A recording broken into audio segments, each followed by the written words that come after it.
মুসলমান ভাইরা রে, কোনো দিকে নজর নাই, কোনো দিকে খেয়াল নাই। এ মুরব্বী বাবাজি, যুবক ভাইরা আমার পাটা দূরে বলে যাই, হায়াতের কোনো গ্যারান্টি নাই মুরব্বী বাবাজি। ওই যে চুলগুলো পেকে গেছে, তোমার দাড়িগুলো পেকে গেছে, শরীরের চামড়াগুলো ঢিল হয়ে গেছে। ও বাবা বলো, তোমার এই চুলগুলা কে পাকাইলো? তোমার এই দাড়িগুলা কে পাকাইলো? তোমার চামড়াগুলা কে ঢিলা কইরা দিল? একবার চিন্তা করো। এমন একটা সময় তোমার পার হয়ে গেছে, যেই সময় এই শরীরের মধ্যে জোয়ান কি ছিল, বলেন ঠিক কিনা মুরব্বী বাবাজি? যুবক ভাইরা আমার, সময় নষ্ট করার কোনো উপায় নাই। সময় নষ্ট করা যাবে না, সময় নষ্ট করা যাবে না। প্রতিটা সেকেন্ড, প্রতিটা মুহূর্ত, প্রতিটা ঘন্টা, প্রতিটা মাস, প্রতিটা মুহূর্তের হিসাব দিয়া মাওলার কবরে, হিসাব দিয়া মাওলার জান্নাতে যাইতে হবে, বলেন ঠিক কিনা? হায়াতের কোনো গ্যারান্টি নাই। চোখের সামনে কত যুবক মারা যায়, চোখের সামনে সন্তানের লাশ, দাদার সামনে নাতির লাশ, বলেন ঠিক কিনা? দুনিয়াতে সব চাইতে ভারী বোঝা হইল একজন বাবার কাছে সন্তানের লাশ। এর চাইতে ভারী দুনিয়াতে আর কোনো বোঝা নাই, বলেন ঠিক কিনা? আমি যদি এখন জিজ্ঞাসা করি, বাবাজি এশারের নামাজটা কয়জনে পড়েছেন? বলবেন হুজুর পড়ি নাই, পড়ি নাই। যুবক ভাই বলবে, হুজুর ও জোয়ান এখনো আসি, সময় হয় নাই মসজিদে যাব। কিন্তু আমি বলতে চাই, সময় হইলে মসজিদে যাইবা, সময় হইলে ওয়াজ মাহফিলে যাইবা, সময় হইলে রবের কুদরতি পায়ে সেজদা দিবা। যুবক ভাইরা আমার বলো, হায়াতের কি কোনো গ্যারান্টি আছে? হায়াতের কোনো গ্যারান্টি আছে? মৌতের কোনো গ্যারান্টি আছে? ওরে জীবন হইল মেড ইন চাইনা, জীবন হইল মেড ইন চাইনা, সেকেন্ডের নাই ওয়ারেন্টি। কাল যে তুমি থাকবা বেঁচে, কে দিয়েছে গ্যারান্টি, বলেন ঠিক কিনা? কিয়ামতের আদালতে পড়বে যখন ডাক, নথিপত্র দেখে বান্দা হইবা হতবাক রে বান্দা, হইবা হতবাক। ও তোমার অস্বীকারের সুযোগ নাই রে, অস্বীকারের সুযোগ নাই রে, সাক্ষী দুই সিকিউরিটি। কাল যে তুমি থাকবা বেঁচে, কে দিয়েছে গ্যারান্টি, বলেন ঠিক কিনা? জীবনের কোনো গ্যারান্টি নাই। এমন কোনো দিন যায় না যেই দিন যুবক মারা যায়, এমন কোনো দিন যায় না যেই দিন বাবা সন্তান হারা হয় না, এমন কোনো দিন যায় না যেই দিন জনম দুঃখিনী মা বুকের ভিতর চাপড়া চাপড়া কান্দে আর ডাক দেয়, বলে আল্লাহ বুকের মানিকটা কেড়ে নিয়ে গেলা, আল্লাহ তোমার কাছে না জানটা ভিক্ষা চাইলাম, জানটা ভিক্ষা দিলা না, আমি মারে কেন নিয়ে গেল না, সন্তানের জানটা কেন ভিক্ষা দিলা না, আমাকে কেন ওয়াকালে সন্তানের লাশটা আমার সামনে দেখাইলা, বলেন ঠিক কিনা? মুসলমান ইমানদার কোনো দিকে নজর নাই। এ বাবাজি, এমন কোনো দিন যায় না যেই দিন মানুষ মারা যায় না, এমন কোনো দিন যায় না যেই দিন মা সন্তান হারা হয় না, এমন কোনো দিন যায় না যেই দিন ভাই ভাই হারা হয় না, এমন কোনো দিন যায় না যেই দিন দাদা নাতির লাশ দেখে না, বলেন ঠিক কিনা? এমন কোনো দিন যায় না যেই দিন সন্তান বাবার লাশটা সামনে নিয়ে কান্না করে না। এ বাবাজি, যুবক ভাইরা আমার, পর্দার অন্তরের মা বলে যাই, হায়াতের কোনো গ্যারান্টি নাই, হায়াতের কোনো গ্যারান্টি নাই। মনে করো আমি এখন মারা গেছি, তুমি এখন মারা গেছো, এই যে আজকের মাহফিল শেষ করার পর আমি আপনি যখন বাড়ির দিকে চলে যাব, বাসার দিকে চলে যাব, বাসার মধ্যে যাওয়ার পরে নরম বিছানার মধ্যে, নরম কম্বলের মধ্যে শুইতে দিবে, বলেন ঠিক কিনা? এ বন্ধু, নরম বিছানার মধ্যে তুমি আমি যখন ঘুমিয়ে থাকবো, ঘুমের ঘরে ওমন হয় মানুষ মারা যায়, বলেন ঠিক কিনা? মনে করো তোমার আমার যদি মরণ হয়ে যায়, মৃত্যুটা যদি ওই খাটের মধ্যে, কম্বলের মধ্যে, জাজিমের মধ্যে, নরম বিছানার মধ্যে যদি হয়ে যায়, আমি জানতে চাই তোমাকে আমাকে মৃত্যুবরণ করার পর 2 দিন 3 দিন 5 দিন ওই কম্বলের মধ্যে রাখবে। মারা যাওয়ার পর চিৎকার দিবে, বিবি ডাক দিয়া বলবে আমার কি ক্ষতি হয়ে গেল রে। জনম দুঃখিনী মা ডাক দিয়া বলবে আমি সন্তান হারাইলাম রে, আমার কি হয়ে গেল রে। এ বাবাজি, সময় দৌড়ায় আসবে, নরম বিছানার মধ্যে থেকে তোমারে আমারে টাইনা নামাইয়া পুরান একটা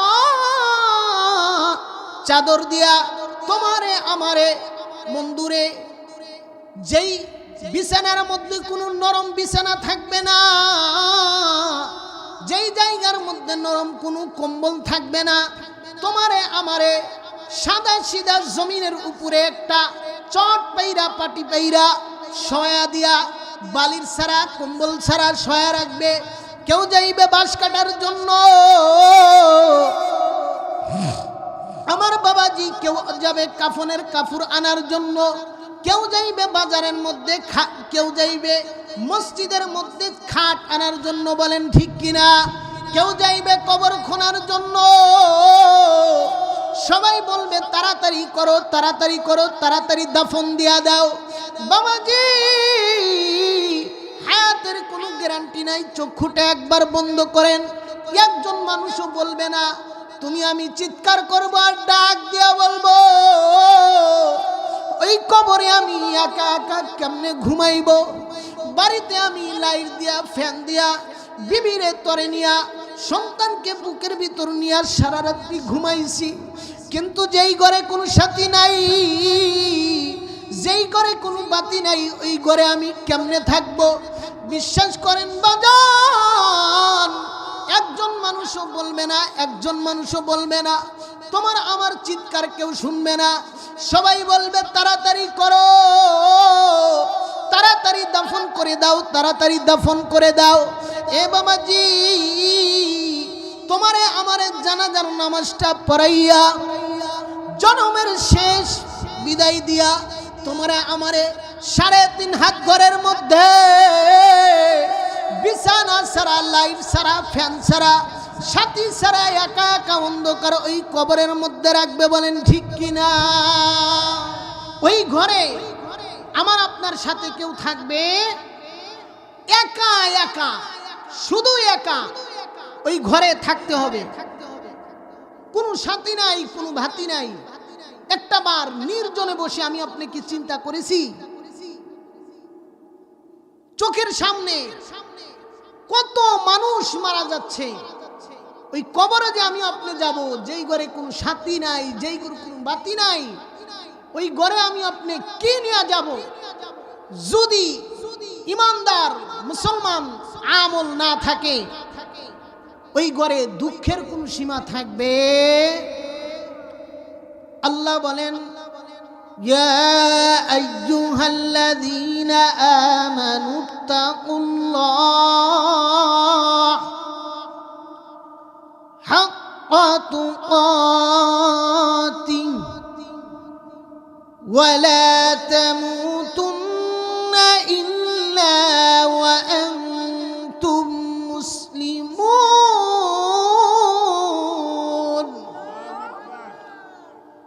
আমার আল্লাহ বলেন, দুনিয়ার মুসলমান যুবক ভাইরে, আমার মুরব্বী বাবাজি, আমার আল্লাহ ডাক দেয়া বলে, দুনিয়ার মানুষ, ও দুনিয়ার ইমানদার, তোমরা মুসলমান না হইয়া মৃত্যুবরণ করিও না। এ বাবাজি, সময় খুবই সংক্ষিপ্ত। আমার বন্ধুরে, আল্লাহ তাআলা রব্বুল আলামিন এই আয়াতের মধ্যে যেই কথাটা বলছেন, ইমানদার বলে ডাক দিয়েছেন। আল্লাহ বলেন, ইয়া আইয়ুহাল্লাযীনা আমানু, হে দুনিয়ার ইমানদারেরা, তোমরা আমি আল্লাহকে ভয় করো। বলো কাকে? হাক্কা তুকাতি ওয়ালা তামুতুন্না ইল্লা ওয়া আনতুম মুসলিমুন।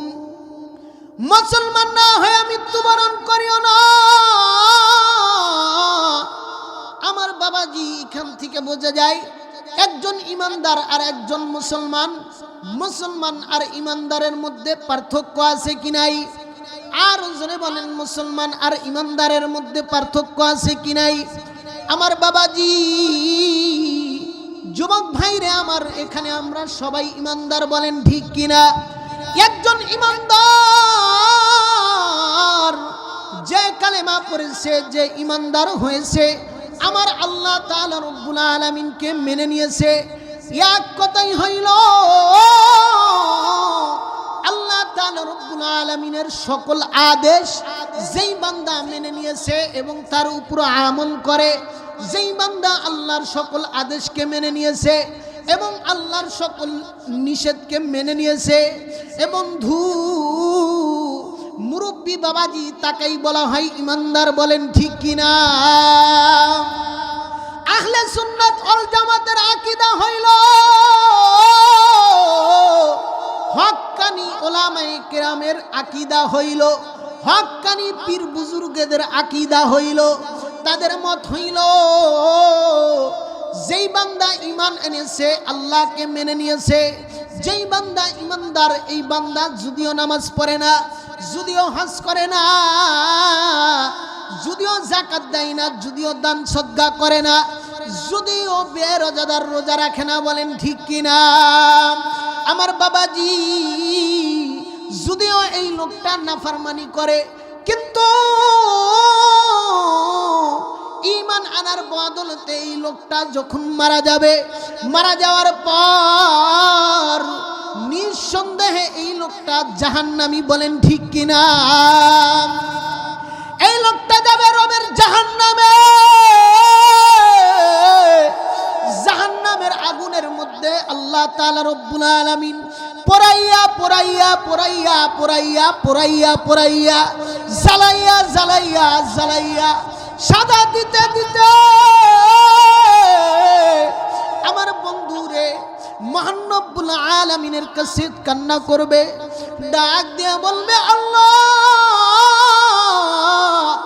দুনিয়াতে তোমার কোরআনের দাওয়াত, তোমার দ্বীনের দাওয়াত কানে এসেছিল, আল্লাহ নামাজ পড়ি নাই, রোজা রাখি নাই, আল্লাহ হজ করি নাই, যাকাত দেই নাই, মসজিদে যাই নাই, পীর বুজুর্গদের কাছে যাই নাই, হক্কানি উলামায়ে কেরামদের কাছে নিজেকে ইসলাহ করার জন্য যাই নাই, ওয়াজ মাহফিলে যাই নাই, আল্লাহ ভুল করেছি, আল্লাহ ভুল করেছি, একটাবার সুযোগ দাও,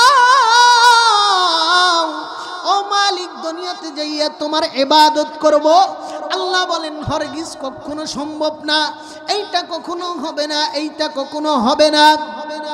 আল্লাহ জাহান্নামের মধ্যে পোড়ানোর পর হক্কানি উলামায়ে কেরাম আহলে সুন্নাত ওয়াল জামাতের আকীদা হইল এই বান্দাকে আল্লাহ ঈমান আনার বদলতে কোনো না কোনো একদিন আল্লাহ মাফ করে তাকে জান্নাত দান করে দিবে। সুবহানাল্লাহ। কালকে বলেন আমার বাবাজি, সংক্ষিপ্ত আকারে এই ইমানদারের পরিচয়টা দিলাম, ওই দিকে আমি যাব না, আলোচনা করতে গেলে অনেক লম্বা হয়ে যাবে। এ বাবাজি, যুবক ভাইরা আমার, পর্দানন্তনের মা, আমি আশা করি আমার এই কথাটা বুঝতে পেরেছেন। একজন মুসলমান ঈমান আনার পরে যে মুসলমান, এইখানে আমরা সবাই মুসলমান, বলেন ঠিক কিনা? কিন্তু আল্লাহ তাআলা রব্বুল আলামিন যেই মুসলমানের কথা বলেছে, যেই ইমানদারের কথা বলেছে, ঈমান আনার পরে আল্লাহ যে বলেছেন মুসলমান না হইয়া তোমরা মৃত্যুবরণ করিও না, বলেন তো আমাদের মৃত্যু কখন হবে আমরা কি বলতে পারি? যুবক ভাইরা আমার, বাজারের মধ্যে একদম কম দামি ফোন, 1000 থেকে 700 টাকার মধ্যে ফোন পাওয়া যায়, বলেন ঠিক কিনা? এই ফোনটার একটা গ্যারান্টি আছে, ওয়ারেন্টি আছে। এই যে এখানে ক্যামেরাগুলো চলে, এইগুলোর একটা ওয়ারেন্টি আছে, গ্যারান্টি আছে। বলেন তো এইগুলা মানুষ বানাইছে নাকি ফেরেশতা বানাইছে? ও বাবাজি, যেই মানুষ এই মাইক বানাইলো, ফোন বানাইলো, ক্যামেরা বানাইলো, মেশিন বানাইলো, একটা ডেট দিল, একটা গ্যারান্টি দিল, কিন্তু ওই মানুষ নিজেরই জীবনের গ্যারান্টি জানে না। জানে? ওই মানুষ নিজের এই গ্যারান্টি জানে না। যুবক ভাইরা আমার, মুসলমান, আল্লাহ তাআলা রব্বুল আলামিন যেই মুসলমানের কথা বলেছে, আমরাও তো মুসলমান। আমরা হইলাম এমন মুসলমান, মাথার মধ্যে টুপি দিয়া, মাথার মধ্যে পাগড়ি দিয়া, শরীরের মধ্যে জুব্বা দিয়া, তসবিহটা হাতের মধ্যে নিয়ে টানে সুবহানাল্লাহ সুবহানাল্লাহ, আলহামদুলিল্লাহ আলহামদুলিল্লাহ। যখন সকাল বেলায় কাজ করতে যায়, কাজ ওই যে আল ছাড়তে যখন যাই, 10 ডিসিমাল জমি কাটতে কাটতে 10.5 ডিসিমাল বানাইছে। কথা কয় না? এও কিন্তু কি সুবহানাল্লাহ সুবহানাল্লাহ, আলহামদুলিল্লাহ আলহামদুলিল্লাহ। এও মুসলমান।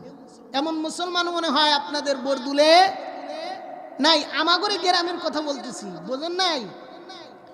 মুসলমান ইমানদার, এ কিন্তু মুসলমান, বলেন ঠিক কিনা? আমার আপনার সমাজে মুসলমান দাবি করে, কিন্তু সুদের খাতের মধ্যে নাম আছে না নাই, বলেন ঠিক কিনা? আমার আপনার সমাজের মধ্যে মুসলমান দাবি করে, কিন্তু ঘুষের খাতায় নাম আছে কিনা? আমার আপনার সমাজের মধ্যে মুসলমান দাবি করে, মসজিদে যায় নামাজ পড়ে, অনেক বড় অফিসার, কিন্তু হাত দিয়া ঘুষের টাকা নেয় না, টেবিলের নিচ দিয়া নাই। এমন মুসলমান আছে কি নাই? আমার আপনার সমাজের মধ্যে এমন মুসলমান আছে, নিজেকে মুসলমান দাবি করে, মা বাবাকে ভাত দেয় না, বলেন ঠিক কিনা? কয় যে হুজুর ও জায়গায় হাত দিছেন কে? মুসলমান দাবি করে, কিন্তু মা বাবাকে ভাত। এই লোকটা কি জান্নাতে যাবে? আমার কথা বুঝতেছেন? রাগ করতেছেন? রাগ করতেছেন? নিজের মাকে জীবনে ডাক দেয় না, এমন সন্তান আছে না? রাগ করে 4 বছর 5 বছর হয়ে গেছে, বাবার সাথে কথা বলে না, আছে কি নাই? ওরা নিজের মাকে মা বলে না, ওরা নিজের মাকে মা বলে না, শাশুড়িরে কয় আম্মা জান। বাবা হইলে তা ওই মশাই, শ্বশুর হইল আব্বা জান। ওরা নিজের মাকে মা বলে না, ওরা নিজের মাকে মা বলে না, শাশুড়ি হয় আম্মা জান। বাবা হইল তা ওই মশাই, হ্যাঁ, শ্বশুর হইল আব্বা জান। রাগ করতেছেন? মারে মা আবার ডাকে না, কিন্তু রাগ করছে, কয় জীবনে আমারে কি করছে? তোরে নুন খিলা গলা টিপে যে হত্যা করে নেই, এটাই বেশি। মার দুধের ঋণ বোকা, কোনদিন শোধ করতে পারবি? এক ব্যাগ করে মায়েরে বলছে, মা গো তুমি আমারে ভালোবাসো না, শ্বশুর বাড়ি গেলে আমারে বড় বড় মুরগি দেয়, রান দেয়, কিন্তু তুমি আমারে অনেক সময় ভর্তা দেওয়া ভাত দাও, অনেক সময় মরিচ ডইলা ভাত দাও, অনেক সময় মাছ দেওয়া ভাত দাও, প্রত্যেক দিন তুমি আমারে ভালো মন্দ দাও। মায়ে বলছে, বেটা তাহলে একটা কাজ করো, যেই শ্বশুর বাড়ি গেলে তোমাকে ভালো মন্দ খাওয়ায়, মুরগির রান দেয়, গরুর গোশত দেয়, ওই শ্বশুর বাড়িতে চলে যাও। বউকে নিয়ে এবার শ্বশুর বাড়ি চলে গেছে। যাওয়ার পরে নিয়াত করছে 6 মাস থেকে আসবে। কয় মাস? শ্বশুর বাড়ি যাওয়ার পর কয়েকদিন, প্রথম কয়েকদিন খুব ভালো আদর, কিন্তু কয়েকদিন পর শাশুড়ি যখন শ্বশুরকে বলে ব্যাগ নিয়ে বাজারে যাও, জামাইরে আর কিছু তো বলতে পারে না, ফাঁকে ফাঁকে বলে, শরম নাই লজ্জা নাই, শ্বশুর বাড়ি এসে এতদিন কেউ থাকে। আস্তে আস্তে যখন চলতে থাকছে, মা গোস্ত থেকে মাছে আসছে, মাছে থেকে আলু ভর্তায় আসছে, আলু ভর্তার থেকে ডালে চলে আসছে। শেষ পর্যন্ত শাশুড়ি একদিন বলছে, বাবা চড়ার ভিতর গরুটা নিয়ে রেখা আসো, আর বিকালবেলা আসতে গেলে ডোবার ভিতর থেকে মাছ মেনে নিয়ে এসো। বেকল এবার ডাক দেয়, কয় যে এর চাইতে মায়ের আদরই ভালো ছিল। রাগ করতেছেন? এর চাইতে মায়ের আদরই কার আদর ভালো ছিল? ওরা নিজের মাকে মা বলে না, শাশুড়ি হয় আম্মা জান, বাবা হইল তাওই মশাই, শ্বশুর হইল আব্বা জান। বলেন ঠিক কিনা? এ বাবাজি, যুবক ভাইরা আমার, পর্দানন্তনের মা কি জন্য লাঞ্ছিত? এই সমাজে তাকাইয়া দেখেন, বর্তমান সময়ে এমন কোনো গ্রাম নাই, এমন কোনো মহল্লা নাই, এমন কোনো অঞ্চল নাই যেই সমাজের মধ্যে নেশাগ্রস্ত যুবক নাই। হ্যাঁ, জৈবন বয়স 15 বছর, 17 বছর, 18 বছর বয়স, আর গাল থাকবে কমলা লেবুর মতো টকটকে, কবুতরের বাচ্চার মতো শরীর থাকবে, কিন্তু গাল চলে গেছে ভিতরে। কোথায় গেছে? মানে গাঞ্জা টানতে টানতে, নেশা খাইতে খাইতে, টিকটিকি কোন, ইয়াবা কোন, ফেন্সিডিল কোন, জুতার আটা পর্যন্ত ছাড়ে। কথা কয় না? জুতার আটা পর্যন্ত ছাড়ে নাই। খাইতে খাইতে সব শেষ। এখন শেষ তো শেষ, ভালো কইলেও বোঝে না, খারাপ তো কয় লাগে না, ও তো খারাপের মধ্যেই আছে। বলেন তো সব কিছু কারণ কোরআন সুন্নাহ শিক্ষা না দেওয়ার কারণে। মুরব্বী বাবাজি, যুবক ভাইরা আমার, এই সমাজে তাকাইয়া দেখেন, আমার কথাগুলো বুঝতে একটু কষ্ট হলে আমাকে বলবেন। এ মুরব্বী বাবাজি, আমার আল্লাহ কোরআনের মধ্যে বলেন, ইয়া আইয়ুহাল্লাযীনা আমানুত্তাকুল্লাহ ওয়া কুনু মা'আস সাদিকিন। দুনিয়ার ইমানদার, তোমরা সাদিকিনদের সাথী হও, সত্যবাদীদের সাথী হও। তোমরা হক্কানি উলামা ইকরামের কাছে যাও, তাদের কাছে তোমরা সাথী হও, তাদের বন্ধু হও। এ বাবাজি, আপনি যদি ভালো কোনো শিক্ষক হইতে চান, অভিজ্ঞ আরেকজন শিক্ষকের কাছে আপনাকে শিক্ষা অর্জন করতে হবে। বলেন ঠিক কিনা?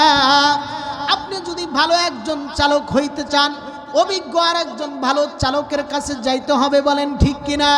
আপনি যদি ভালো একজন কৃষক হইতে চান, অভিজ্ঞ আরেকজন ভালো কৃষকের কাছে যাইতে হবে। বলেন ঠিক কিনা? এ বাবাজি, ঠিক এইভাবে দুনিয়াতে আপনি যদি ভালো হইতে চান, সৎ কাজ করতে চান, আল্লাহর পথে চলতে চান, আল্লাহ ওয়ালাদের সাথে থাকতে হবে, উলামায়ে কেরামের সাথে চলতে হবে। বলেন ঠিক কিনা? এই সমাজে তাকাইয়া দেখেন, সবচাইতে এই সমাজের মধ্যে মা বাবা সন্তানের কাছে লাঞ্ছিত, অপমানিত। বলেন ঠিক কিনা? ও যুবক, আমার নবী হাদিসের মধ্যে বলেছেন, হুমা জান্নাতুকা ওয়া মা নারুকা।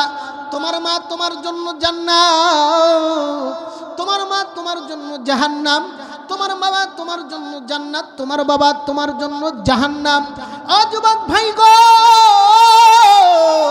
কি জন্য ওই মা বাবার খেদমত করবা না?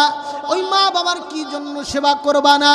ওই মা বাবার নাফরমানি যদি করো রে যুবক, জীবনে উন্নতি কোনোদিন দেখবা না, জীবনে কোনোদিন উন্নত হইতে পারবা না। ও যুবক, যেই যুবক মা বাবার সাথে নাফরমানি করে, ও যুবক লেখে নাও, লেখে নাও, আমার আল্লাহ নারাজ হইয়া ওই যুবককে অল্প বয়সে মৃত্যু দেয়া দেয়। বলেন ঠিক কিনা? ও মুরব্বী বাবাজি, আমার নবী বলেন, উম্মত মা বাবাকে মহব্বত করবা, মা বাবাকে ভালোবাসবা, মা বাবাকে খেদমত করবা, বিনিময়ে আমি আল্লাহ আল্লাহ তোমার ভাগ্যকে পরিবর্তন করে দেব। আমার নবী ডাক দেয়া বলে, উম্মত, জন্মের পরে আমি এই দুনিয়াতে আমার বাবার চেহারাখানি দেখতে পারি নাই। জন্মের পরে 6 মাস বয়সে আমি আমার জনম দুঃখিনী মাকে হারাইছি। আম্মা, মার সাথে খারাপ আচরণ করবা না, মার সাথে খারাপ আচরণ করবা না। বাবাজি, একদিন আল্লাহর নবী ছোট্ট মানুষ মাঠের মধ্যে খেলা করে, হঠাৎ করে তাকাইয়া দেখে অনেকের বাবা তাদের সন্তানগুলা কোলের মধ্যে নিয়ে আদর করে, যত্ন করে, আপেল দেয়, কমলা দেয়, খেজুর দেয়, খেলনা দেয়। নবী আমার এইটা দেখে হাউমাউ করে কান্না করে আর ডাক দেয়া বলে, আল্লাহ গো, আজকে আমার বাবা দুনিয়াতে কি নাই, আজকে কি আমার বাবা আমার কাছে আসবে না? এমন সময় হঠাৎ করে আবু জেহেল ওই রাস্তা দিয়া যায়, ডাক দেয়া বলে, ভাতিজা কান্না করে কেন, আসো বাড়িতে যাই। ডাক দেয়া বলে, চাচা গো, বাবারে ছাড়া আমি আজকে বাড়িতে যাব না। আবু জেহেল দৌড়াইয়া ইতিম নবীর কথা যায় মার কাছে যা ডাক দেয়া বলে, আমেনা শোনো, তোমার সন্তান মোহাম্মদ কোথায়, মোহাম্মদ কোথায়? আমেনা বলে, আমি তো জানি না।